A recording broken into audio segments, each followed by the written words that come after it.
guys! Kabilang din po ba kayo sa nagtatanong tungkol sa nag-viral video ngayon sa Facebook at YouTube?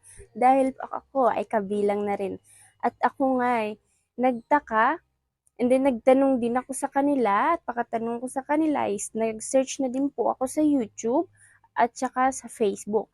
At ito nga po yung nakita ko. Totoo nga po yung nag-viral video sa YouTube at Facebook. At ito nga po siya.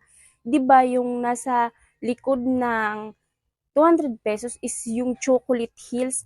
Kung napapansin nyo, dyan sa picture na yan, is sa gitna po ng Chocolate Hills ay mayroon pong swimming pool, di ba? Nakikita nyo yan? May swimming pool na po siya sa gitna ng Chocolate Hills. Yan po yung usap-usapan ngayon sa Facebook at YouTube. Gusto nyo pong makita yung video na talagang na ina-vlog talaga siya, is i-search nyo po yung page ni Kuya JM nga Vlogs.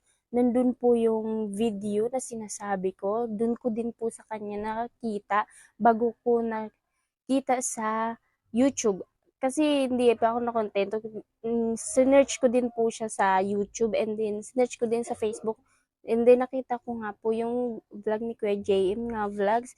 Binanggit niya po dun kung sino yung vlogger na nakapunta dun at nakapag-vlog dun sa sinasabi nilang Chocolate Hills na may resort sa gitna.